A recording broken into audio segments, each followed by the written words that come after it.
I need to state the obvious, but I have to do so. Hell's Paradise is insane. The entire concept is brilliant and I love it. But now really seeing what this island is and what it has to offer, it's pure insanity and adrenaline, and I am here for it. I think most of us were probably expecting that this island would be painted red. It's too beautiful of a location at face value. You would swear it would be paradise for any other show, like Utopia, like You Discovered the Promised Land. And for an island that supposedly has the elixir of life, which Gabby Maru confirms is a thing, because, I mean, the intro of the episode, seeing a man that skewered and have his intestines on the ground, yeah, you had to have been popping elixir of life. Hell, just looking at Gabby Maru as a character, you would swear he might have had a sip from that cup. But ultimately, to see what the island really has to offer, the fact that it's not just a simple bug with a human face, seemingly every single creature that we've been teased so far looks to be a human turned insect, bug, giant with feet coming out of its eye sockets. What? So not only do these characters have to fight against all these other criminals, because unless you're Gabby Maru, you're probably the only character who's willing not to fight people right off the bat. Everyone else is going to be a fight to the death. Half of the characters that I was convinced would be around just for narrative reasons or they want to sell those figures seemingly got killed this episode. And now you have to also deal with the fact that the island, if it puts its fangs in you, its stinger in you, you turn into something. Yeah, this ain't playtime. Playtime, if there ever was playtime, it's over now, and these characters are screwed.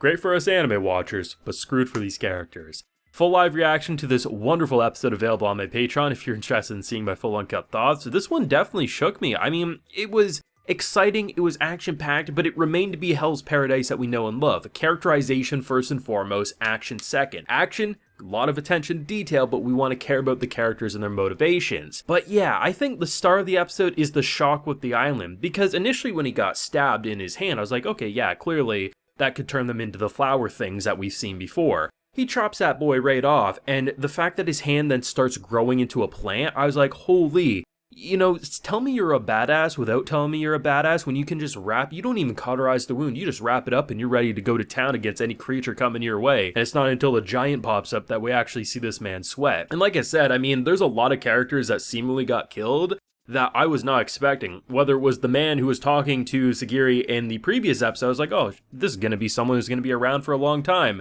I mean, initially when he's tying the rope around the tree and the big boy kind of gets up, they had to literally wheel him in on 3 different lifeboats. I was like, okay, he's not dying, right? This has to be an important character. I was wrong. Okay, but what about the 2 female characters that very much have the perfect character design to sell merchandise? Oh, she's dead? Okay, but what about the courtesan who's basically seducing her way to free... Oh, her head's cut off. This show ain't playing. This show is without a doubt a battle royale, and there's gonna be very few characters left standing. In terms of like kind of the jailers, they don't really care if their criminals are dead, they just cut their head off and they bring it back to their master, which makes sense. I mean, you don't want to have someone who's responsible for a criminal say someone's dead and the criminal's actually out there. You need to have proof. But I think the relationship between Gabby Maru and Sagiri is gonna be really interesting because the core idea of having this very powerful love story between a man and wife. The wife isn't even around in present day. She's back home, and who knows what her fate will be the longer she stays with a father who is as despicable as hers. Gabby Maru's father-in-law is scum. Not only did he kill his biological parents just because, God forbid, you want to raise your family peacefully, that's weakness. It's no wonder he was so corrupted at such an early age, and it wasn't until he actually married and fell in love with this man's daughter that he actually started to feel human. And the concept of like not wanting to kill, wanting to be a person, I think is so interesting because we're clearly going to have a lot of exciting action, insane action, but the fact that he wants to avoid murder if he can, and the fight between her and Gabby Maru, just the fact that he was so close, there was multiple points that had he not flinched, at one point he could have killed her with his hand alone. He stopped himself. And to see the visualization of like almost like a demon above her ready to strike, and you can just tell like he wants to do it, it's programmed into him, but then you see the corrupted monster. I was like, oh, is this actually a monster or is this a vision? And then we see his distorted face. To have both the message and the words that his wife kind of bestowed upon him, to then also having Sagiri just kind of be like, this isn't you, you're not a monster, I was wrong. I'm so interested to see how these two's connection will blossom, because as we know, it is, like, he loves his wife, right? Like, that's who he's trying to get back to. It's entirely possible I could see them writing it in a way that she may fall in love with Gabby Maru, but I think we can clearly see where his heart lies, and that is with his wife. And I love the fact that for a character that we've barely seen on screen and mostly have really heard things from Gabby Maru about, has so much characterization and development far better than a lot of, like, female love interests in a show like this. And like I've said now for 3 episodes in a row, the thing that sells this show is that I honestly thought it was just going to be a really fun action show, and while it is a really fun action show with great choreography and just incredibly interesting world dynamics and power systems, the thing that sells it is we care about the characters first and foremost, and that's why when that fight started between them, you're like, okay, obviously it's not going to end here, but at the same time, you just killed half the cast, so maybe you are going to do this? And by the end of that, you just feel like they've reached a point where we were arguing about him having his hands restrained. I mean, literally the start of this fight where you have, I swear I was back in Mashal with Mash just holding a boulder with a single hand. This dude throwing a ball and chain like it's made of paper mache, and his body is so strong that it's breaking everything. She is so by the books that we have to keep them restrained. Everyone else doesn't really care about that, obviously, because you can just put them back in restraints when it's over.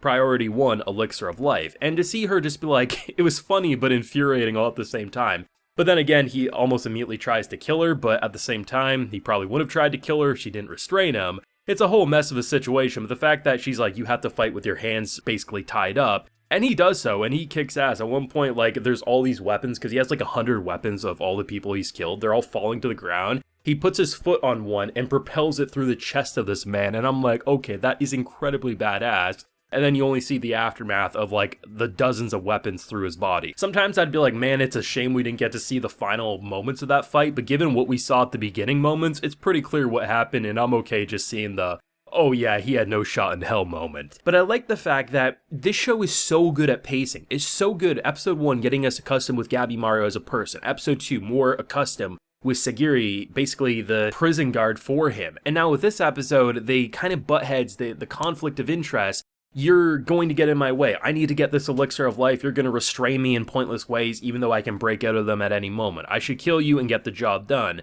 And by the end of it, we feel like they're actually truly partners now, which is probably going to set them above most characters on this island right now.